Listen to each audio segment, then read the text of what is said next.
Hello दोस्तों, नमस्कार। दोस्तों, आज की कहानी है संस्कारी बहू। मैं आशा करता हूँ कि ये कहानी ज़रूर पसंद आएगी, तो वीडियो में बने रहिए। हम कहानी को शुरू करते हैं। अगर माँ होती तो कुछ संस्कार भी सिखाती। मैंने तो नीता से बात करने के लिए भी अपनी बेटी को मना कर रखा है। नीता के भाग कर शादी करने की वजह से हमारी लड़कियाँ भी बिगड़ जाएगी। नीता के फ्लैट के थोड़ी ही दूर पर बहुत सी औरतें इकट्ठा होकर नीता के विषय में बातें कर रही थी कि तभी भावना जी भी बाहर निकलकर उन खड़ी हुई। औरतों पर बरस पड़ी, खबरदार, जो मेरी बहू के बारे में कुछ भी कहा तो अपने बच्चों पर विश्वास नहीं है तो मेरी नीता पर क्यों लाछन लगाते हो? तुम उसके संस्कार के बारे में क्या जानो? देवी है मेरी बहू तो। यह सब सुनकर दुकान पर जाते हुए दूर निकल गई। नीता को अपनी सासू माँ पर बहुत प्यार आया।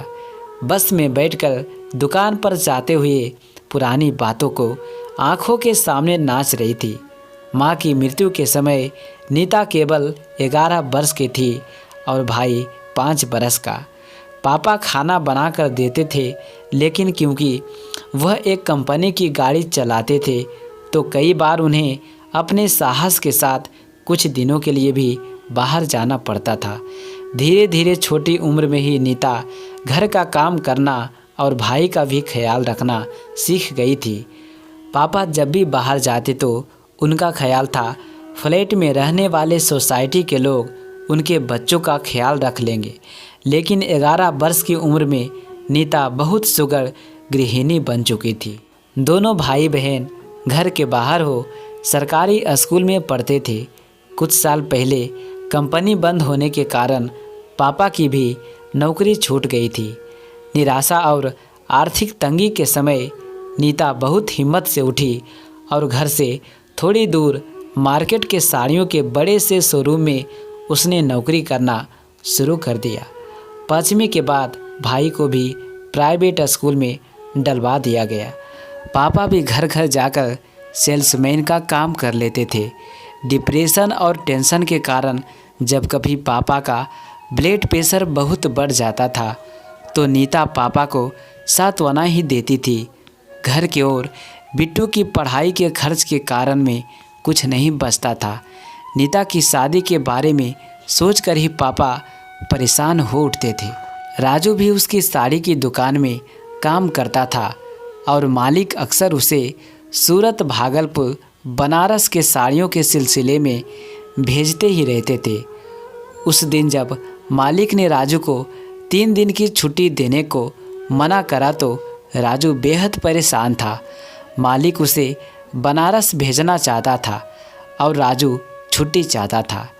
नीता के पूछने पर राजू ने बताया कि उसकी माँ की तबीयत बहुत ख़राब है। उसकी सारी कमाई माँ की दवाइयों में ही खर्च हो जाती है। कुछ समय पहले माता जी को अस्थमा और अर्थराइटिस का अटैक पड़ा तो उनकी लगभग सारी जमा पूंजी अस्पताल में ही खर्च हो गई थी। पापा के मृत्यु के कारण वो भी 10वीं से आगे नहीं बढ़ सका। मालिक ने ही उसको अपने घर में सोने की जगह दे रखी थी, इसलिए वो उसे नाराज़ नहीं कर सकता। बेहद दुखी मन से वह बोला, ना मैं माँ का ख्याल रख सकता हूँ और ना ही मालिक को खुश रख सकता हूँ। तुम्हारी मम्मी अभी कहाँ है? नीता के पूछने पर राजू ने बताया कि वो उन्हें अकेले नहीं छोड़ सकता, इसलिए वो वृद्धा आश्रम में रहती है। नीता ने राजू को सुझाव दिया कि यदि वह दोनों शादी कर लेते हैं और नीता के घर में ही माता जी को भी ले आएंगे, कुछ समय बाद उसका छोटा भाई भी पढ़ लिख कर कमाने लायक हो जाएगा। वह दोनों मिलकर अपना काम अलग भी शुरू कर सकते हैं। लोन लेकर साड़ियों के ठिकानों से यदि वो कुछ साड़ियाँ अपने लिए भी लाएं तो पापा सेल्समैन के जैसे कम प्रॉफिट लेकर हमारी साड़ियाँ बेचेंगे और मिलजुल कर हम अपनी जिम्मेदारियों भी अच्छे से संभाल सकेंगे। राजू को कोई एतराज़ नहीं था, लेकिन शादी करने के लिए खर्च एक बहुत बड़ी आस्था थी। राजू को कोई एतराज़ नहीं था, लेकिन शादी करने के लिए खर्च एक बहुत बड़ी समस्या थी। बस तभी दोनों ने कुछ फैसला किया और मंदिर जाकर विवाह कर लिया। दूसरे दिन जब नीता सिंदूर लगाकर घर से बाहर निकली तो आसपास की औरतों को करने के लिए एक बात मिल गई थी। कुछ दिन बाद नीता सासू माँ को भी घर ले आई थी। पापा भी खुश थे। भाई का भी इंजीनियरिंग कॉलेज में एडमिशन हो गया था। घर में खुशियाँ और धन की दुगना बढ़ रहा था। सासू माँ भी नीता को बहुत प्यार करती थी। यह सच है कि लोग अपने दुख से दुखी नहीं होते, बल्कि दूसरे के सुख से ज़्यादा दुखी होते हैं।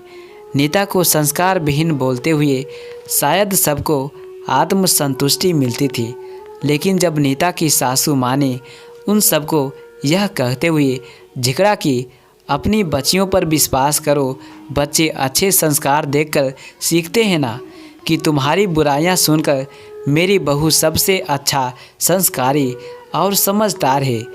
इतना सुनकर चुगली करने वाली औरत भीड़ अपने आप तितर बितर हो गई।